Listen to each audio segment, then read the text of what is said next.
All right, folks, we are live on a Tuesday evening. There we go. We're trying to figure out how to do things right now. We're changing things up. We're learning new things. But Tuesday night, episode 106. I'm excited for this. Now, I don't know why it does that and then doesn't allow us to do this or that. Why does So, it give us the so black Daniel, screen? you're breaking up a little bit. So guys, here's what we're gonna do. We're gonna start off today with kind of a tackle shop roundup. Sam, why don't you go ahead and tell us about what's going on in the bite between here and San Diego and what people should be looking for? Well, that's a big spread for sure. This time of year, we are transitioning into the colder water months, and starting to look at what sometimes people will look at is like the down part of the year, rock fishing, but actually, the tuna fishing continues.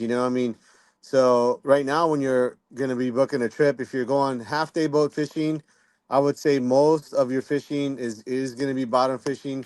I know some of the southern landings are still doing decent on some bass fishing, but generally the rockfish I think is going to be the big deal. But just as an example, I think last week one of the half day boats ran into a foamer of bluefin and got like 100 pounder. So Oh, anything really? anything is possible. These days it's kind of still incredible. And I think we have a warm week here this week, and so sometimes that'll kind of percolate things in some of the local kelp beds, and we'll see a change. But I know that the boats up here, as far as your sport boats, most of them are going to be targeting rockfish.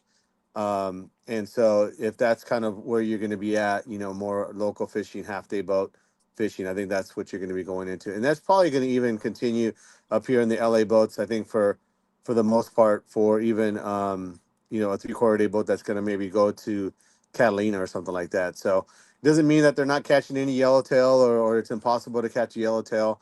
This year in general has been generally less yellowtail at Catalina, and for the most part been overshadowed by just the immense amount of sea bass and halibut that were caught up in the Channel Islands, and Hmm. so that fishing up there, seems to kind of like come back every so often as well. Usually by this time of year we've kind of exhausted that fishery, and man, this year, it seems like they're still getting some of that fish, through the weather window. So pretty awesome. As far as on the offshore, the boats are still looking at catching tuna.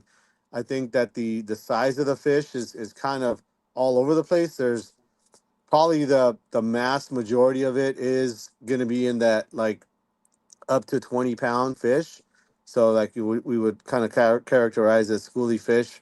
And that fish is biting in the daytime pretty good, fly line fishing, 20 to 25 pound test, small hooks, pretty easy to land on modern tackle. And so that's been the majority of what I've seen caught. But there has been still some of that nicer fish, that 50 to 100 pound fish. It isn't like it's totally out of the realm of possibility that you go out and catch a 100 pounder still. And so as far as getting your tackle ready, if you're going offshore, man, it's still kind of, you got to take everything in the kitchen sink, everything from your 20 pound for that daytime stuff, and the potential for some nighttime rock fishing. I'm sorry, nighttime bluefin fishing is still around. There hasn't been quite as many scores on those big ones as there was maybe about a month ago, but still part of our fishery. So you want to take that with you. And then the daytime, there's been a few good scores. I was on a trip about a month ago. Now it was about a month ago on the New Loan, and all of our fish were straight, 70 to 120 pounds. I think I processed um, six fish, for my limit, and I think it was right around 500 pounds, at the processor. So that was a great trip. Probably a little bit more the exception to the rule, but it can happen. And so that kind of fishing is really more 40, 50 pound test. We didn't really hook anything. I don't think, maybe one fish possibly on 60 pound. It was mostly off 40 and 50 pound, which is more than good, more than doable. Mm-hmm. You're kind of getting into a little bit more of your quote unquote finesse fishing, where you're trying to catch a fish that's more than double the size of your line, but it's very doable. And make sure you tie a good knot and have a 2 speed reel. So still some great opportunities for some tuna fishing. The local fishing, we'll see what this little bit of warm weather, if that's gonna make things better, as far as for the sport boats, and maybe target some more of that coastal like surface fish. But it is mostly on the rockfish, so you're gonna be looking at taking tackle to fish that kind of fish. So let me ask you this before you hop off. Mm-hmm. Um, Two questions: local trip and long range trip. Mm-hmm. We know you want to kind of be prepared for everything, but you're bringing one setup that you think's going to be, this is the one I'm getting it on. What's that going to be on a half day, and what's that going to be on your long range? I would say local. I would say a small conventional reel, something like Torium 14, Saltis 20, that kind of small reel.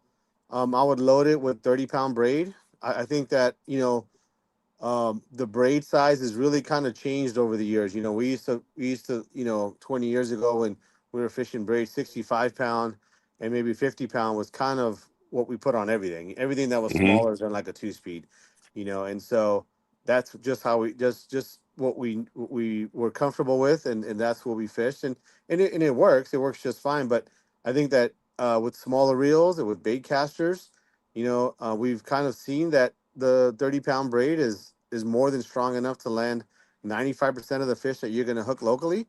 Hmm.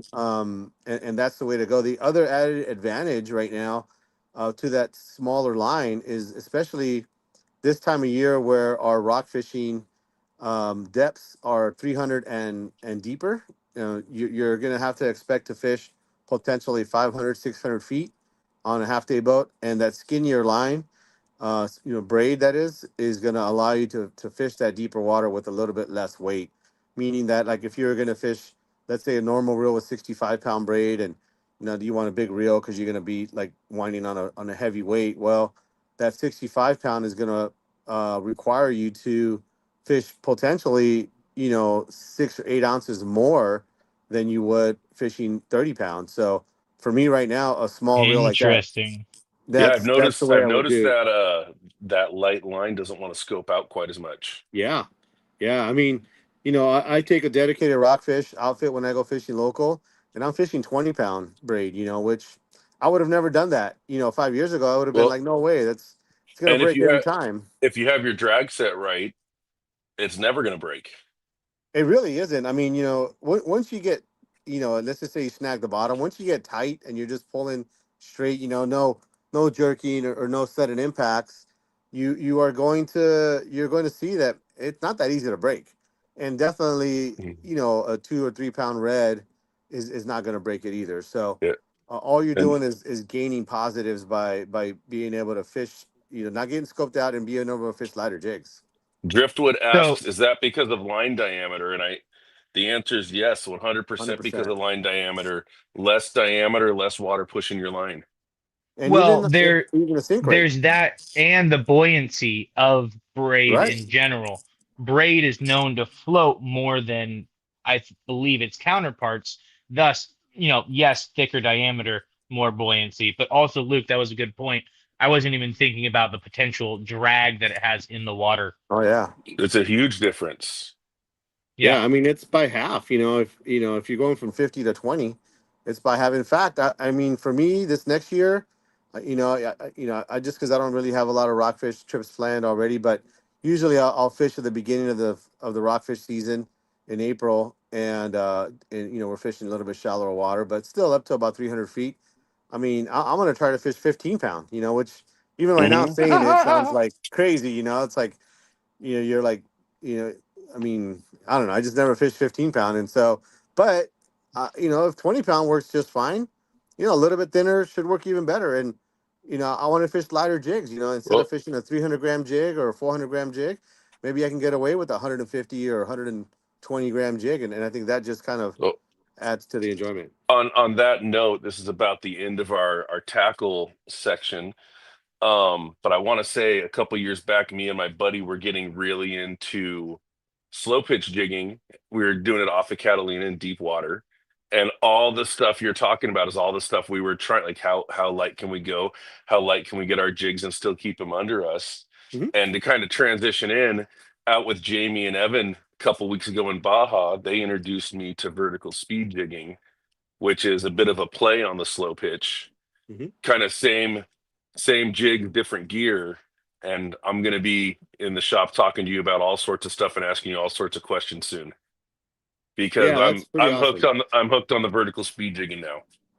Yeah, I mean, at the end of the day, even like rock fishing, or even yellowtail fishing or whatever it is, I mean, it doesn't mean you're going to catch more fish. I mean, and sometimes we look at this. Well, I'm going to buy a special reel or buy a special line and all this stuff. It's like Hmm. well, I'm just going to fish what I already have. It's worked forever, and you're right. It isn't like it's not going to work. We're not saying that what we've been using doesn't work.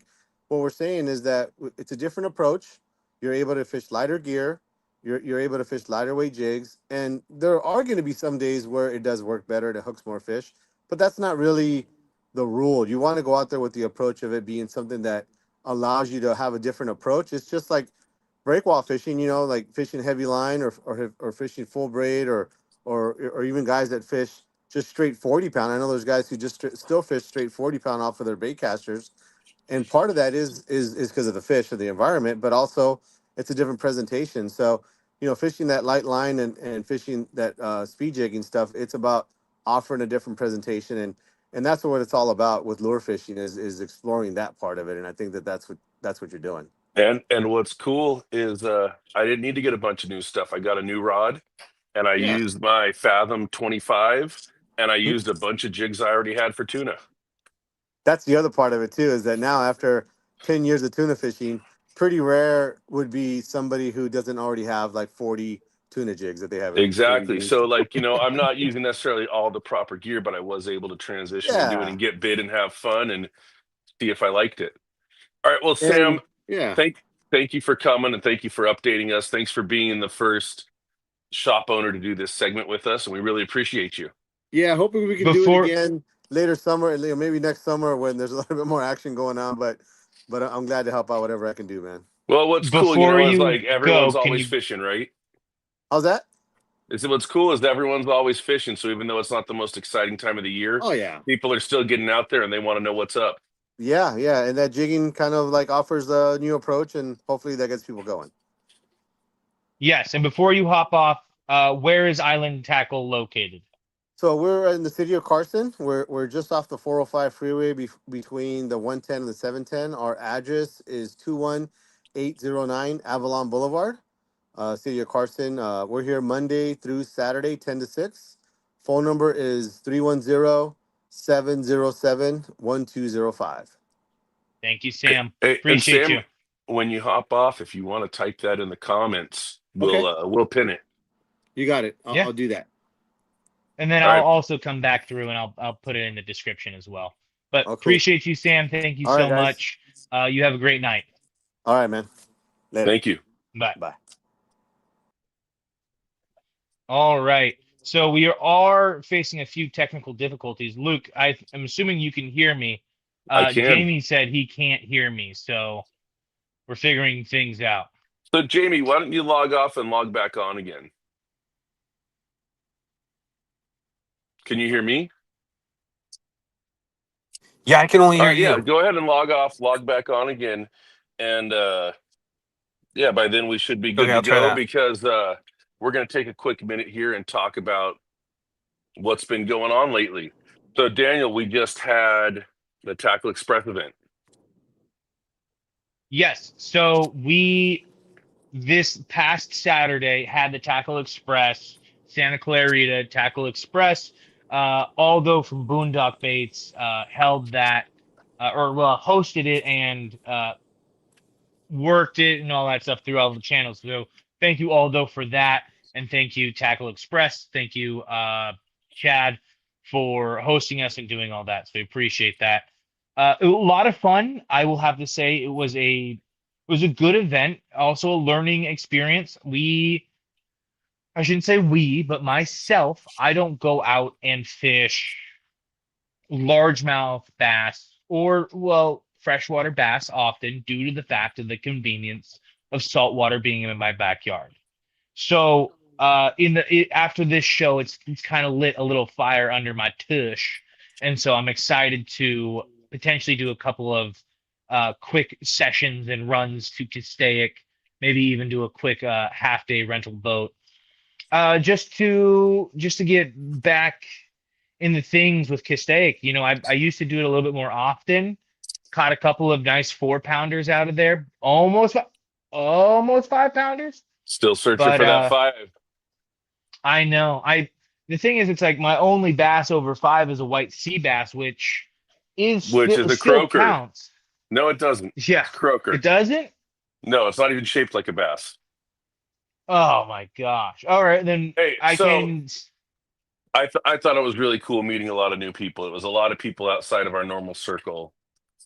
Very, very good time up there. Yeah. So Um, did- that's going to be fun. You know, we're always looking to do new, better, and more. So that's just one thing that we can kind of add to the repertoire. so as far as local fishing, Breakwall was kind of on fire.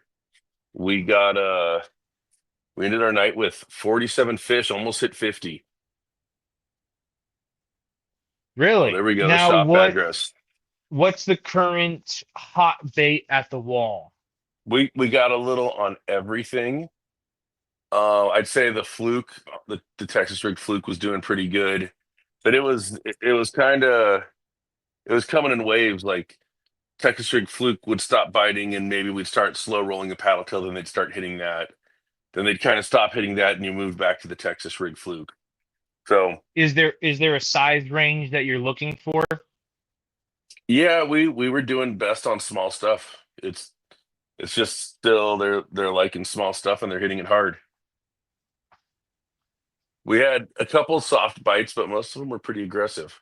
And quite a few times you'd go, man, this is a pretty big fish. I'm almost thinking about calling for the net, and it comes up, and you're like, how were you fighting that hard? Yo. Jamie, welcome back. Can you hear me now? Yeah, there you are. Jeez, Yeah. that was. I couldn't hear anybody but Luke, and I wanted to hear what you guys were talking about.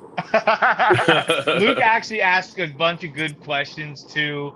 It's a bummer that you couldn't hear Sam. Sam laid it down, actually dropped some knowledge right there. So I'm actually really excited about that. That was one of the things that just happens due to talking fishing with a lot of people and people knowing a lot more than me is I get to learn a lot, such as like I didn't think about the diameter of braid when it comes to rock fishing, and so we talked a little bit about that and how a smaller diameter, a smaller poundage in a sense can get you down to the bottom faster with a lighter weight due to the fact that it has less current Less scope. yeah, Yep. it has less scope due to current and then less buoyancy. So those are just factors in the process. So Daniel, But let's hear one of your wonderful intros.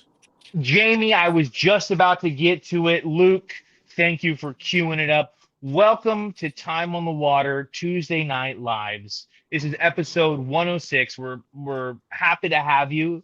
Thank you so much for giving us some time today so that we could break down a little bit of that Baja scene. I know you and Luke just got back. And I shouldn't say just, but we're going to do it for media sakes. Just got back from Baja. Yep. And we want to explore a little into that. And then two, this trip that you guys just got back from, I've had to hear everything from Luke already. So I'm pretty pumped. Charlie, who can't make it, is pretty pumped. We're thinking about just dropping everything and going to live in Baja right now. Yeah, that's what I want to do. I just always want to go back. I was driving back going like, man, we could just turn around right now. Yeah. It was. Honey, I swear my passport stopped working. I don't know what happened. That's not even a funny joke. Yeah, it's not because I lost my passport while we were there. Oh, you're right. Luke did tell me that. Yep, that Oh my was gosh, I can't even imagine that. yeah. Um, for yeah, all my cards, everything. I lost my phone the first day. Well, I didn't lose it, but it wouldn't work. Uh, and that gets heavy. But Hmm. it came back, and then I lost my wallet, and that was weird. But we had some cash, so we made it through. I can't. Yeah, I've lost a number of wallets fishing. I have two sets of keys, and I actually lost my last set of keys after I flipped a small craft lobster fishing. So I had to like get Yeah. a whole new ignition for my car, Oh, and so that was that was a little bit rough. That's kind of yeah, wild. yeah. That I was casting on the bow, and the bow rail just massaged my wallet right out of my hip pocket. I shouldn't have had it there, but Oof. yeah. Evan found my Mexican fishing license floating because I had it in a Ziploc bag that was kind of in my wallet. So I don't know. Got that at least. I Yeah, so had my we Now, were able to keep uh, fishing. yeah, yeah. at least you were able to keep fishing. But that brings up a good point. I did, I've thought about it and I've never really processed it, but I probably do need a different fishing license in like Costa Rica when I go. I've been fishing wildly Oh, illegal. Yeah, yeah. I you wouldn't know about absolutely that. do. Well, I think you actually, I mean, I think you need them state to state, country to country, and I just have never heard anyone touch upon that, and so it's not ever been like a thought in my mind. It's kind of like going back to what Sam said. I know that braid floats, but of course, a thicker braid is going to like get you down to the bottom slower than a smaller braid, and it's like just these Hey, trains of thoughts that I don't think about. don't quote me on this. This is something for us to look into and maybe bring up next week. I think at a certain diameter, braid sinks. Okay, well, I will ask Chat GPT when we get off of this because I have currently been going back and forth with Chat GPT with barometric pressure, and that was a fun conversation to learn about.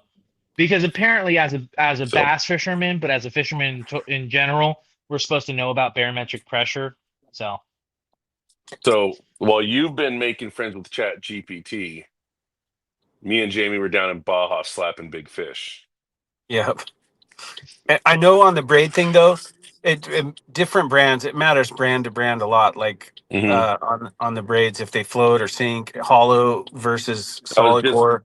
I was gonna say Max Quattro floats more than Power Pro, Okay, which I believe Max Quattro is a hollow core.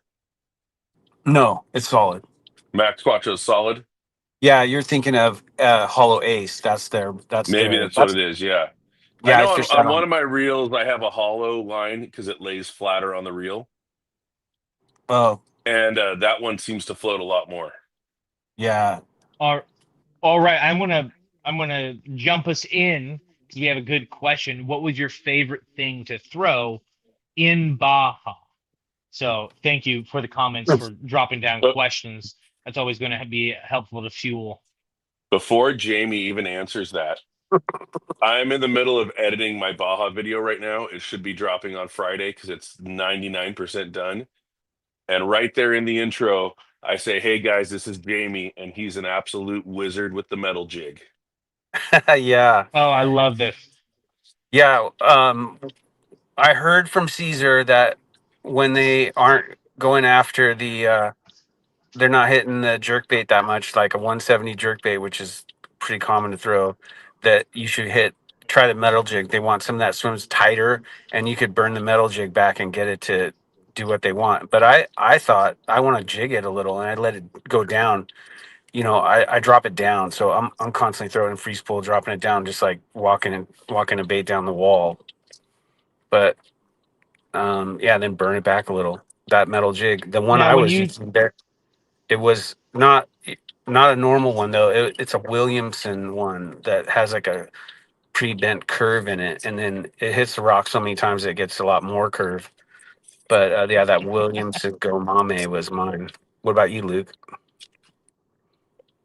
Now, while Luke is currently finding his, Ugh. I'm not finding mine. I want to just I played with the metal jig just a little because Jamie was so successful. It was probably what I threw the least. And look at how absolutely tore up it is. is that the AFCO Yeah. one? They were just peeling the skin off it. Nice. Now, And I'm it's not a big one. yeah. Is the jig that you mentioned, Jamie, similar to the one that Luke just held up? Because I don't have any reference for the But Wilmington it's one. bent. Yeah, It's heavy Okay, Williamson. shaped. It's like, Williamson.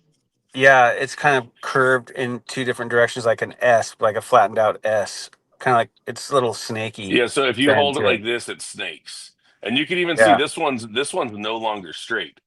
Yeah, I was noticing that. Look, hilarious.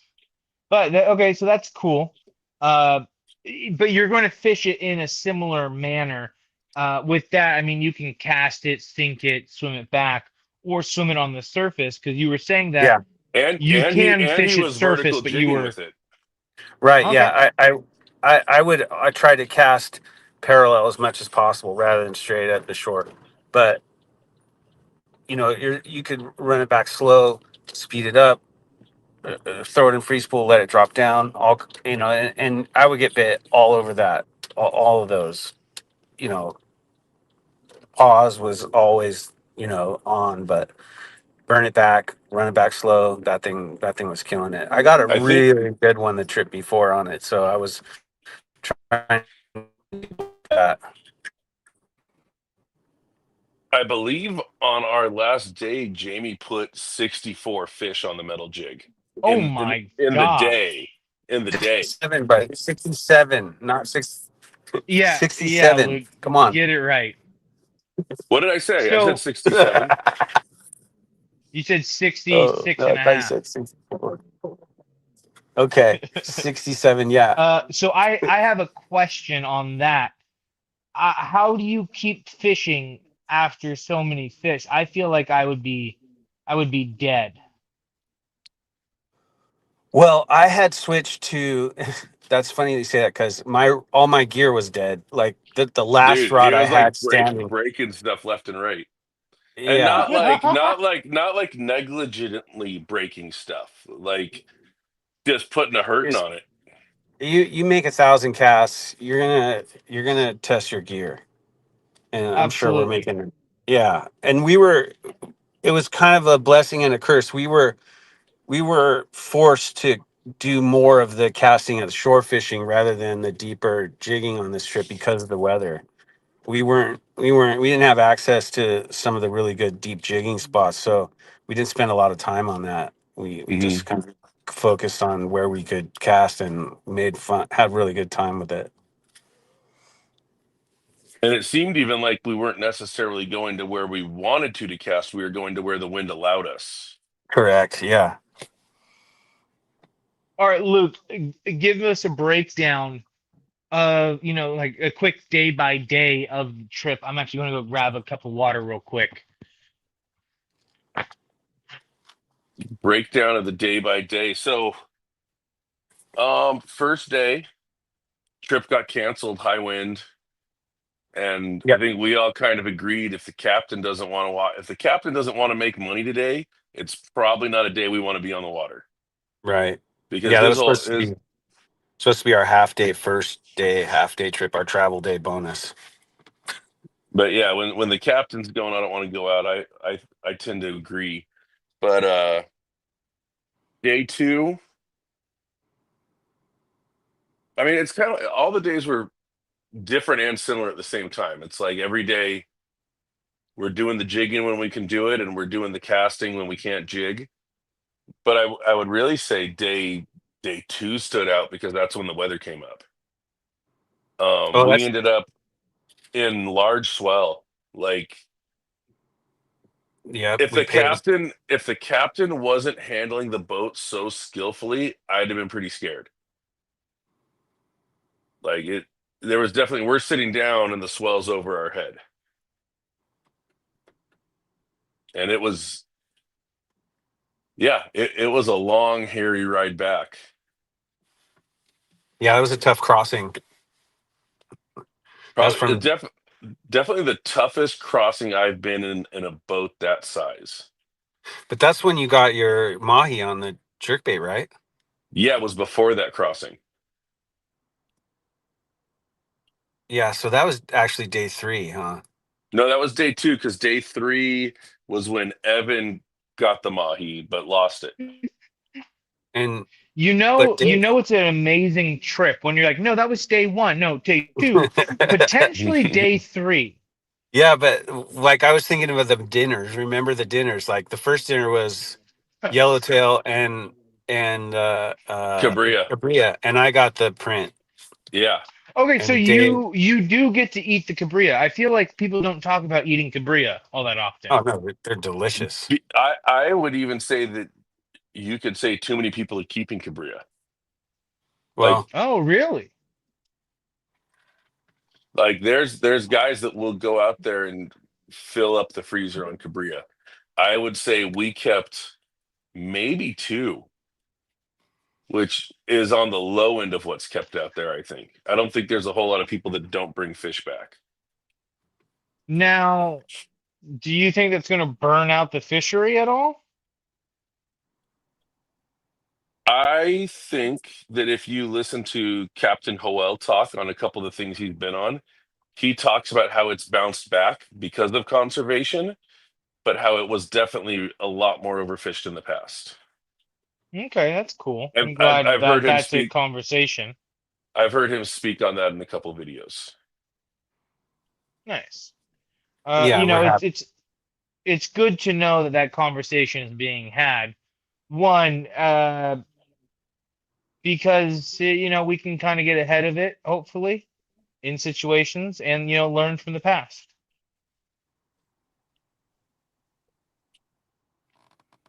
But yeah, I But would say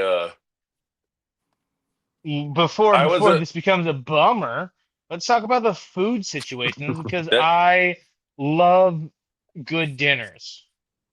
that's what I was just gonna say. I'd been so excited about the fishing, and then Jamie started talking about Liz's restaurant. We were fishing the wall, I want to say a week before our trip, and he started talking about this restaurant, and I was like, man, I'm not even thinking about fishing anymore. All I could think of is this restaurant. And we actually have her, the owner, Liz, the owner of the restaurant, coming on in a couple weeks. Wow, that's cool. That's going to be fun. Who is a very creative artist, amazing fisherwoman, and a chef. So that's going to be a fun breakdown as well. Now, you guys talked about the day-to-day life while you were there when I stepped out. I mean, were you shocked with anything? Was anything out of the ordinary? Or were you guys just, I guess, also two-part question. How many hours in your day were you guys fishing consistently? A lot. Yeah, we it's normally they pick you up at 5:30, and you're in the water. They want to make bait for an hour, but we said no bait because we were down to forego that because we wanted to get the gray light fishing. But it's still 2:30 is generally the day. But I've seen Captain Jorge take us all the way till the second gray light, the evening gray light, Hmm. and come back even in the dark. So um, it's pretty much like depends on the captain, and but yeah, you're fishing a whole day. It could be sun up to sundown. Yeah, I just remember this one time that we got in a school of Jack Crevalle, which are a ton of fun fish to fight. We were just throwing jigs and poppers and just really anything at them and just getting blown up. You know, 6, 7 fish would come out of nowhere and just all hit it at once. But I mean, after winding in 10 of them, you're like, I'm done. This is exhausting. Well, So I can't one even imagine 67. one of No, the Yeah. things to know is I had always thought of it in terms of the break wall. I cast all night. I cast all night every night, and I don't get tired of it. So if I'm making 200 casts in a 5 hour period out here fishing for cabrilla, you're not making 200 casts in 5 hours. You're making 1,000 casts in 5 hours. Yeah. You're making 600. It's for every cast you make for a calico, you're making 3 or 4 for a cabrilla because you're playing it so much faster. That was So my the question. It's the it just amount of because you're casting, burning it? yeah, it's because even when you're going slow, it's significantly faster than you would fish for calico. Now, Because Yeah, and if you go calico slow, it's just going to be a trigger fish. you're really okay, wanting to that's get that bait back to the boat so you can cast it again because you saw another thing. You cast it and you want that bait back quick so you can cast it over there. You get so excited. hilarious. Yeah, it's ridiculous. You see a boil and it's just like people are screaming and we're having so much fun. It's ridiculous, like little kids. It was a lot of fun. Well, that's how it was when I got the Dorado. You guys had seen it and were pointing, and Yeah. so I was like, I don't see what they're seeing. I'm just going to cast where they're pointing. And Yeah. I got that jig right here. The first day I had concentrated on plastics, so the second day I was excited to throw a jerkbait because I hadn't thrown one yet, and this was one of the custom ones I painted for the trip. This is Is that got the that's snake one. eyes? Yeah, it's got the snake eyes. They call this one purple sticky punch, and it's got a pearl white belly, and then it's got a pink underneath the purple. It really reads pink on the camera, but it's more of a violet.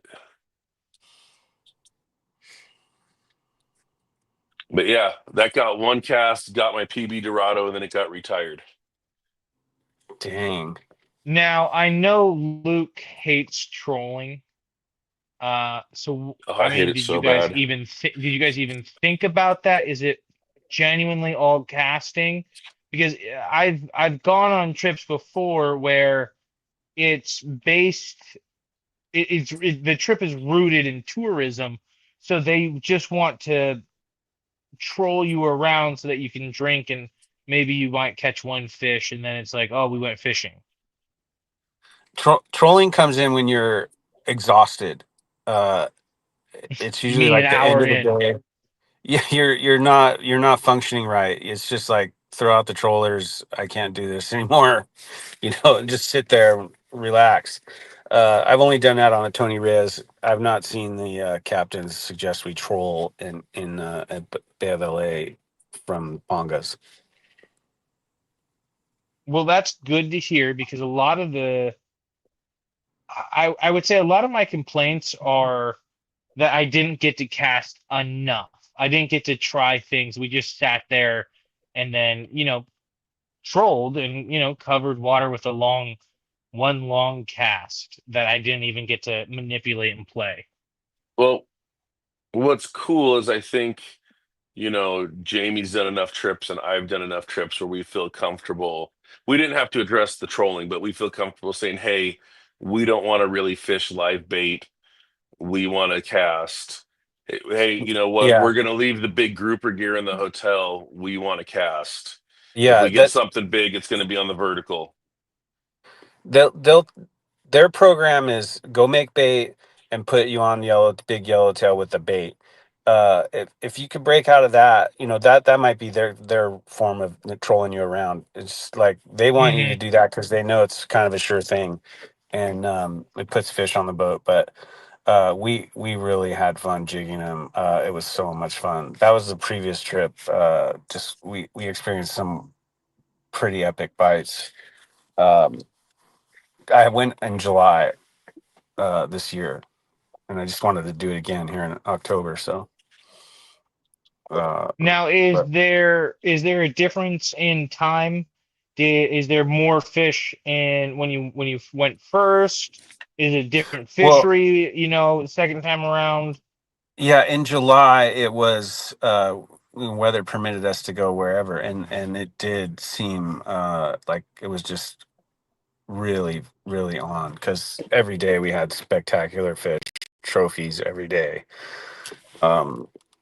I went with Anthony and Jeremiah, and they were just putting on a clinic, and I learned a lot from them. Like, they were really, really good fishermen. But yeah, Jeremiah got a Jack Crevalle, huge fish, huge cabrilla. I got like a 25-pounder that was like a giant, I don't know, it was like a giant football Dude, on that. those jacks are insane. They hit it so hard, they just absolutely run. I mean, talk Oh, about just a fish built for Well, it's also like just they're on speed. crack. Yeah, yeah, They, they're so aggressive. the clip of Jeremiah hooking that fish, the reel just about explodes. You just hear this. We just play it over and over again. That clip, I want to send it to you guys. So it's the sickest clip. That reel sounds like it just completely took a crap. Oh Like, I my well, seriously, gosh. I thought the rod was hitting the rail. That's the sound it was making, but it wasn't. When I go back and look, it's like the reel made that noise. It's like, it sounded like someone was just hitting it with yeah, a back of a screwdriver or something. if you send that to us, we'll post it up tomorrow for people to look at. Oh, that would be cool. Yeah, I will. So Yeah, one of the things that's I will always say is, fun. because I've been running the trip back in my head. I would say we really had to work for all our bites. There was no like easy fishing, but we were on like there was a weird front. I remember like the one day we were driving out into Thunderheads. Hmm, So it's not. lovely. I don't know how much of it's the time of year and how much of it is like Well, it was there was a weather front pushing through. yeah, it was like a hurricane, wasn't Yeah. it? There Uh, was a hurricane like on the weather like a few days before, so it was just well, all that mixed up wind from after that, you yeah, know. I think a few days before it was unfishable Oh yeah, yeah. because I was kind of watching it going like, man, am I having a third Mexico trip get canceled right now? Seriously, that's what I thought. You were Oof. like, you were gonna give us that. Yeah, I was gonna give you guys At my one bad point, you're just mojo. like, Luke, sorry, you're cursed. You can't come.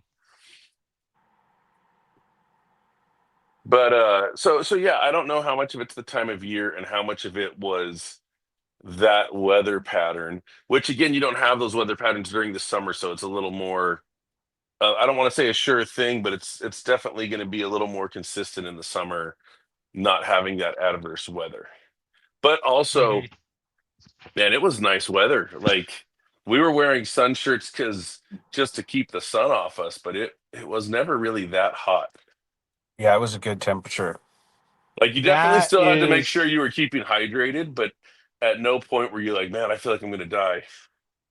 that's always a plus, I will have to say, because it can very easily get unbearable And quickly. what's funny is anyone that knows me knows that I run a little hot. Guys will be wearing sweaters. I'm still wearing my t-shirt. These guys had the room so cold. I was walking around our hotel room in a sweater and a beanie with my hood up the whole time.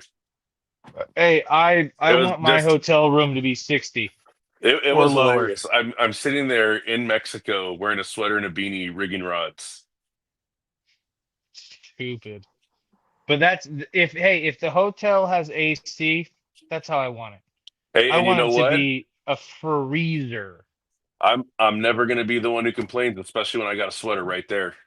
Hmm. Yeah, But you're. I also love that tropical weather too. Yeah, it was hot in July. Definitely hot. Now, is it dry heat or is it a little bit more humid? It's just hot. Yeah, and I mean you're surrounded by water, so but it's hot. I don't know about dry heat. It's just fucking hot is what it is. All right. Now, Hot like you've never experienced hot before. Yeah, man. Like I give look at us the the breakdown of the time you spent not fishing. What does that look like?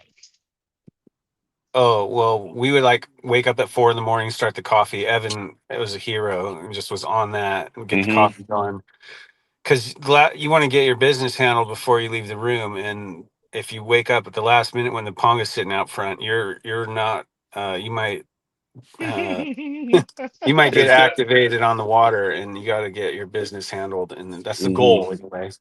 Get it handled, and then the ponga's picking you up. I mean, I could you just open the door, and the ponga would be there right outside your door, and you start putting your stuff in, and then you climb in the boat, and it's off to the launch ramp where we see the burrito service.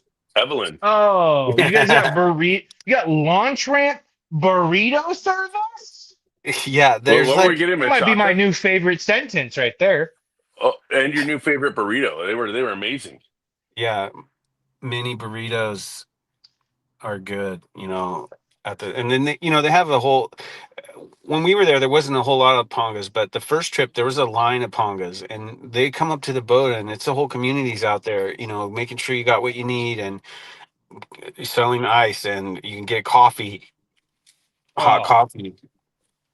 I don't. So I know I didn't need to be sold on the trip, but I'm sold. You Well, yeah. had you had me at morning coffee and burritos at the launch ramp. what was funny is the first day he's like, "How many burritos you want, Luke?" I go, "Yeah, I'll take a burrito." He goes, "Well, yeah, like four." And I'm like, "I get it. I'm fat. Very funny." And he's like, "No, no, no. I eat four of them. They're small." And I go, "Oh, well, yeah, get me four." And four is like the perfect number for a meal. Yeah, yeah. So I you But will need have to six. So say, small burritos are kind of nice because you get to feel like you ate four of them, even though it'd probably only be like one. But you're like, man, it's almost like a better ratio well, for the burrito first wise. the first day, afternoon's coming, and we're like, man, I'm hungry. So from then on, we started getting 8 burritos. So we'd have burritos for lunch, and For we'd lunch. bring. Yeah, well, I bring my reels down in my work lunch pail because just to protect the reels. So we just brought that lunch pail on the boat with us, and we'd have warm burritos at lunchtime. Hey, sold. You didn't And best, you didn't also have to sell me on lunch burritos, but you did. And guess what? Now I want dinner burritos. and I'm I getting think 12 burritos for the day. dude, Jamie those. said it right on the trip. He said the best part of the burritos, they don't make you sick. Yep, best part. That's a good part. Yeah. Especially if you're on the water for that long. You got to handle your scandal before going out because it's like, what are you going to do? Just jump in, hope for the Well, best. yeah, and I have fear of coffee, at that point, and I need coffee because if I don't have coffee, I'll have a headache. It's just a little vicious cycle there. A little, Hmm. yeah. So getting up early is the key. Get up early. Yeah, Yeah, we were definitely. usually drinking our coffee around 4. Yeah. Brush your teeth with some coffee. Yep. Shoot, that's what we do. But yeah, and then I would say we were usually coming in between 2:30 and 3:30, and we would have the ponga swing by the restaurant. Yeah. Drop the fish off. And the Ponga in the restaurant, they're all friends. They're all talking, and they got it all lined up for you. And when you drop off your fish at the restaurant, they ask they make you an appointment. What time do you want to have dinner? So we show up there, and you're waiting a couple minutes, and then all of a sudden, this amazing food starts coming out of the from like 3 different kinds of ceviches with full baked fish, 3 different kinds of fish prepared with your fish that you brought in, like 3 different ways. Or I don't know, was it even more? It was more than three It was like sometimes. 7. Yeah. Two It would different be kinds of like, yeah. ceviche. Yeah. Crazy. And by the way, that'll be in the YouTube videos that are coming out too. We filmed all that. Yeah. And then Now, to have Luke her. was saying that you guys don't normally bring fish back, or you But bring a we brought little we fish brought back. some. Yeah, I brought 7 pounds of fillets back from mostly that pinto bass. There's a golden spotted bass that I really enjoy eating. And I also had a few harbor spotties that were not in the harbor that I brought back, some regular spotties. Those are I gotta say, those are one of my favorite fish to eat. I'm gonna do a quick sidetrack from because I like how we're going through like what the day looked like. Quick sidetrack. You would have a fish on. I'm talking about my heavy rod, 20 to 40 pounds, or no, 20 to 50. I'm bendo. I pull it up and it's a 16-inch spotty. It's not even a monster spotty. Yeah, It's a 16-inch spotty just hammering this heavy rod. And it's yeah. like that's not how our harbor fish fight.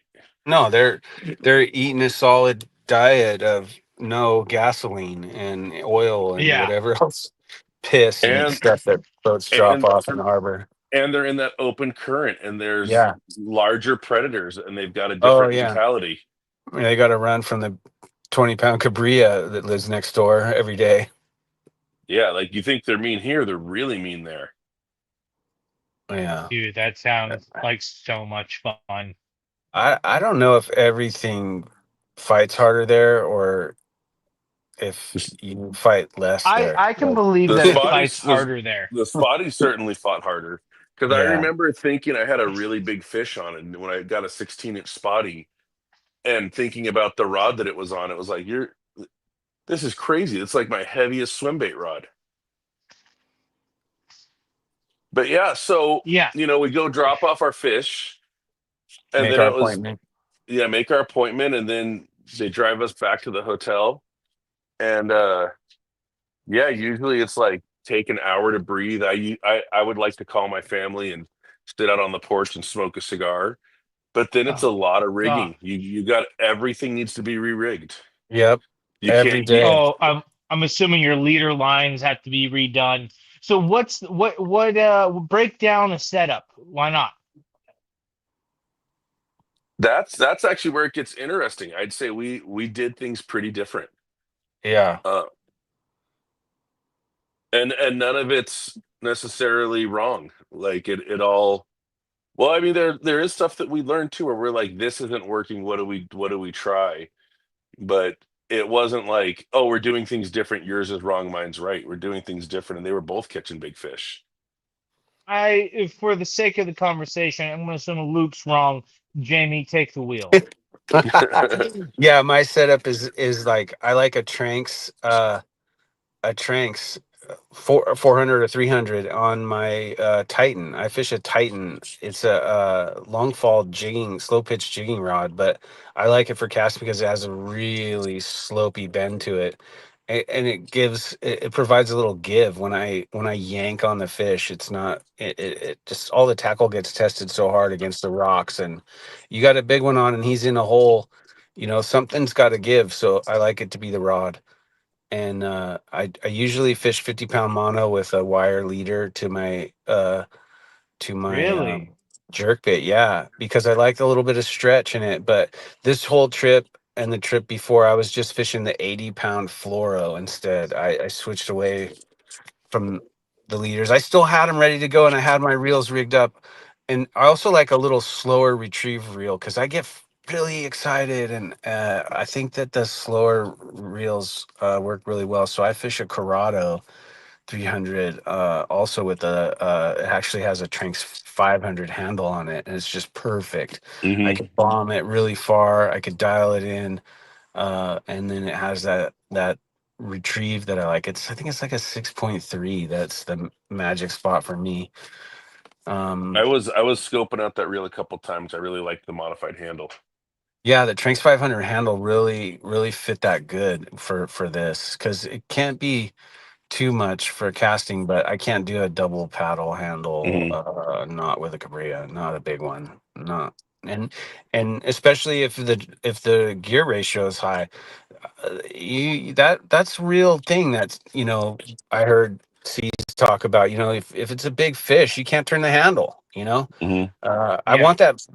want that bait back quick, but I also want to get the fish if I can. So there's I've been looking into reels lately, and so that's the same conversation that came up is that the torque over speed. Usually they're not, you can get something that's balanced, but usually it's like this. You know what I yeah. mean? So Hmm. it's like Well, with those but bigger also fish, you want that added torque because that's going to get yeah. them in, not the speed.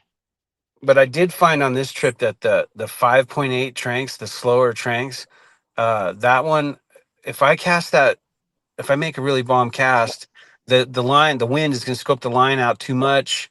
The reel has to be a little bit fast for me to get that line in before that jig goes and gets snagged. Mm-hmm. You know, because you got to start, if you cast it right in the rocks, you got to get that jig moving quick because, Hmm. you know, Yeah, you're in It's zero. sinking. Well, it's yeah, sinking fast. yeah, yeah, and so you got to Well, yeah, get exactly. moving. The Luke, the one that you held is like what, 180 gram, 150. No, that's like a 60. Yeah, that was a You know, jig tip. I've heard it both ways. I wasn't that far off, but yeah, yeah, that would fall very quickly for But yeah, sure. I'm throwing the 80 gram metal jig most of the day. I did throw the jerkbait a lot, but the metal jig was my jam this trip. So is the sweet spot between that 40 and 80 gram jig, or are Well, you ever going to use like a 300 gram knife jig? That yeah, was with vertical that's in speed the jigging. yeah, when you go out to the deep, when you're hunting those yellowtail and big grouper down low, that's what we're using. But that speed jigging setup, that's basically the same as the bluefin setups. But I like the Titan again. I have it's a MH Titan 710 long fall that I used for that, and that thing was just I was just completely messing them up on that when I was on the grounds. That reel with the for the jigging, that reel is 15 extra narrow torque with the jigging handle on it. Like I use a T-bar Tiburon handle, and I'm able Hmm. to get some really good jig action with that on some thin braid and in 90-pound mono. Were you on 40-pound braid? I fish 50-pound braid, but it's a special one. It's that thinner stuff. Yeah, thinner, just really designed to have low drag. I forget the name of it, but So yeah, I'll put a comment. I'll put a comment on it when I look at it. I'll get that. we went and did the vertical speed jigging, which I had never done before, and I Yeah. looked like a goofball doing it. I was so goofy Uh, with it, and Jamie but and Evan kind of stopped and explained to me how I needed to be doing it and how to get. There's a thing where as you're reeling, your up reel is your cadence for your action. And yep. once I You. got that down, Mhm. you'd get slammed. And I was expecting to enjoy vertical speed jigging. I wasn't expecting to get like hooked on it. Like if No you were pun like, hey, intended, children. Yeah. we're doing a vertical speed jigging trip this weekend. I'm like, I'm in. I'm in. I absolutely want to be doing that. Dude, Well, not to equate the two, but I mean, we got hooked on slow pitch jigging for spotties. That Well, was a oh really fun bite. so that's And the yeah. thing, right? honestly, It's that fun bite of slow pitch jigging with the action of doing it fast. yeah. And yeah. how hard they hit that slow pitch, they Hmm. hit it even harder on the vertical speed jig. Yeah.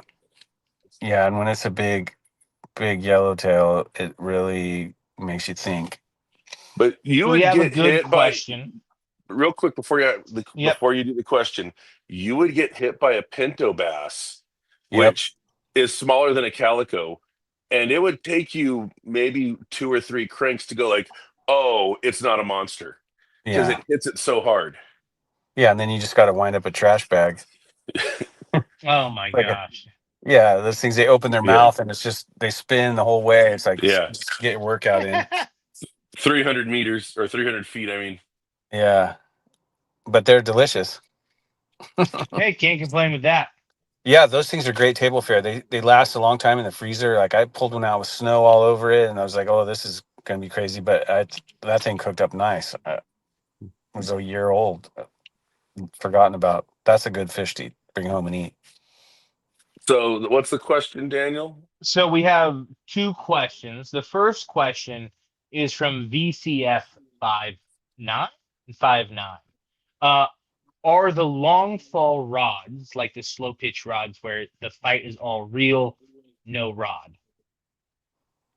Oh, I've been mine quite a bit. There's a really cool video that I have pinned on my Instagram of that particular rod bending. And on a palanga, I put my knee up on the rail, and it is a lot of reel. I definitely use my low gear a lot on that, but the rod is, I really bend it. Yeah, they will say that you're not using the rod, but you're still using it, just not as nearly as much as you're using a regular rod. Yeah, and You are using the rod is coming into play, but the drag and the large handle of the reel are also coming into play a lot. yeah, that's true. It's a lot of reel. But even on a Now, big this sport boat, is like I'll wrap that thing around the corner, on the stern. I'll put the thing on the corner and to try to get my fish, stop it from going up the Yeah, rail. Keep it in the corner. I'll bend the shit out of it, and I have. I was definitely using it like a railrod hybrid. Yeah. that's What funny.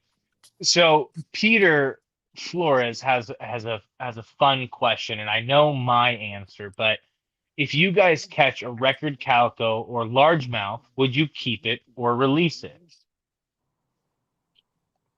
record? Well, you got to Yeah. keep it if you want the record. Yeah. Yeah. So that I guess Um, that would be the ultimate question is, are you taking the record or are you taking the picture and releasing it? I'm not going to spend a whole lot of time on this just because we don't have a whole lot of time and I want to get back to Baja. But if I catch a 10 pounder, I'm releasing it. If I catch an 11 pounder, I'm releasing it. If I catch a 12 or a 13, I'm releasing it. If that fish is 14, I'm definitely not letting it go for someone to kill it tomorrow. I'm going to be the one that Mm. kills it. 14 is the number. Okay.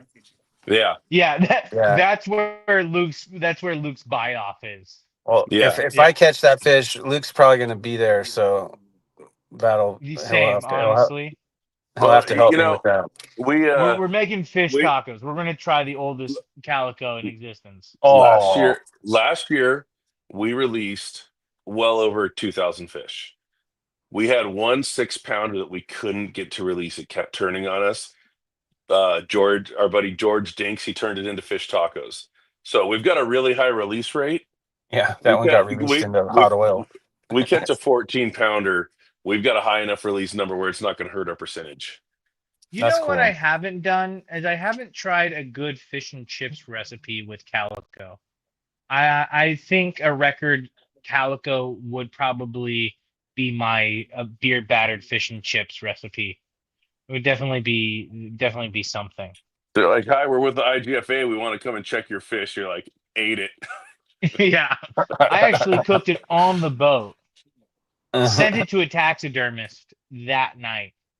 But we, in honor of Charlie, who is currently accepting an award for work.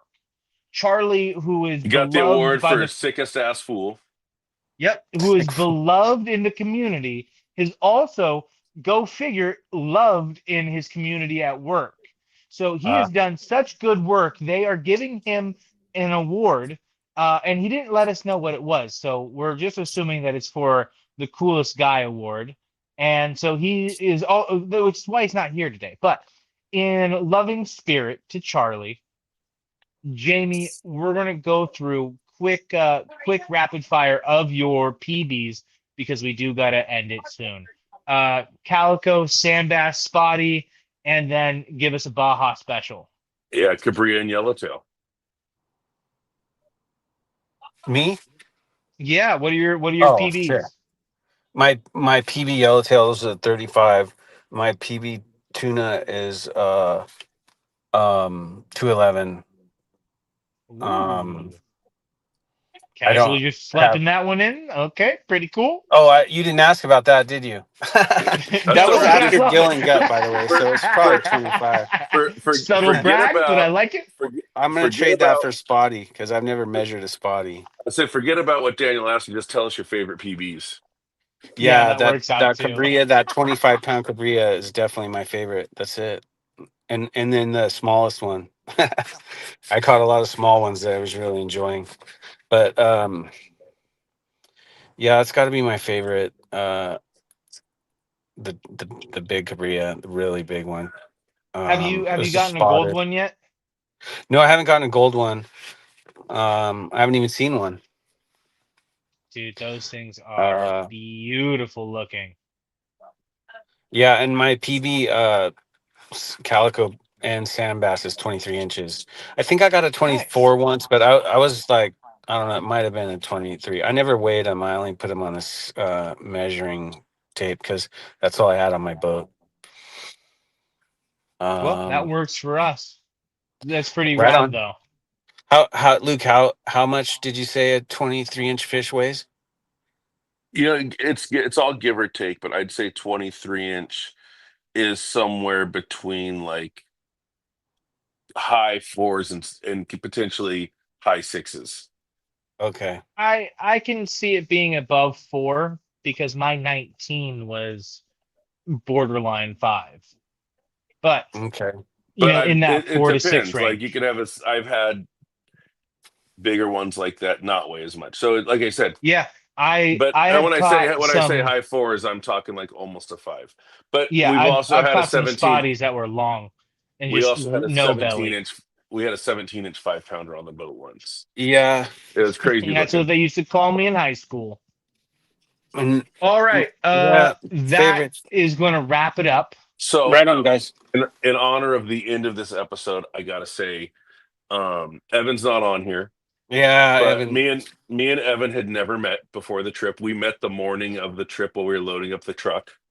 And Jamie did a really good job of just, picking a couple guys whose personalities would jive.